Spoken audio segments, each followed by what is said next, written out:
בניסוי זה נרצה לבחון את תופעת הקפיצה ההידראולית, את התכונות שלה וממה היא נובעת. נתמקד בעיקר בגובה המים בקפיצה, כתלות בספיקת המים, גובה המים לפני הקפיצה, והרדיוס בין פגיעת המים במשטח לבין הקפיצה עצמה. מהלך הניסוי. כדי ליצור משטח ישר, מיקמנו קרש חיתוך מתחת לברז ומדדנו את הספיקה בעזרת שעון וכוס מדידה. לאחר מכן מדדנו את שאר המרחקים בעזרת קליבר. ביצענו את הניסוי מספר פעמים, כל פעם בספיקה שונה. הנחות 1. אזור הקפיצה ההידראולית היא נקודתית. 2. מצב מתמיד. 3. זרימה בלתי דחיסה. 4. הזנחת כוחות חיצוניים מלבד כבידה. 5. אקסיסימטריה סביב פגיעת המים במשטח. 6. פילוג לחצים הידרוסטטי. נחלק את הבעיה לשני נפחי בקרה.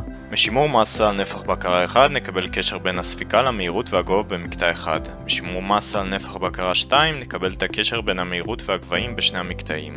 משימוש בשני הביטויים שקיבלנו נגיע לביטוי עבור U1 ו-U2. נשתמש במשוואת שימור אתנה ונקבל את המשוואה הבאה. פתרון המשוואה נותן ביטוי עבור H2 כתלות בשאר הפרמטרים.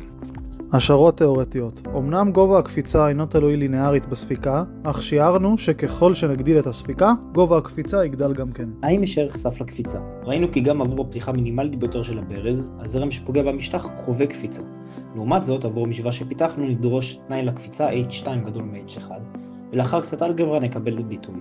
כלומר, קיים ערך סף לפי התיאוריה לקפיצה, ולכן ערך הסף קטן יותר ממה שאנו מסוגלים למדוד בצורה ביתית. אנו רואים כי המגמה הפוכה בין הניסוי לתיאוריה וכי תופעת הקפיצה התקבלה בכל ספיקה שבדקנו. כמו כן, אופן ביצוע ניסוי עם כלים בעלי שגיאה גבוהה כמו הסרגל תרמו לשגיאה בין הערכים. אנו מניחים כי בכך שבחרנו בקרש חיתוך שם מחוספס, החיכוך לא היה למעשה זניח. ככל שמהירות המים והספיקה גדלו, החיכוך הצמיגי גדל, ולכן יש עיבוד מהירות מהיר יותר לאחר הפגיעה במשטח. כידוע, טאו שווה ל-mu du ל-dy, כלומר הגזירה גדלה ככל שהמהירות גדלה, ואנרגיה קינטית שהייתה אמורה להפוך לאנרגיית גובה הופכת במקום לאנרגיית חום. האם יש שימושים מעניינים נוספים לדעתכם לקפיצה הידראולית? בפעילויות אתגריות בנחלים או בנהרות, כמו קייקים, רפטינג ועוד, ישנן קפיצות שאפשר לחשב באותה הדרך. אנו השתמשנו במים בלבד, לכן הנחנו כרציפות קבועה, ולכן היא לא באה לידי ביטוי בפיתוח המובל לעיל. קפיצה הידראולית מאופיינת במשטר אינרציאלי, בו הצמיגות מוזנחת, לכן לפי הנחות הניסוי איננו מביאים אותה לידי ביטוי.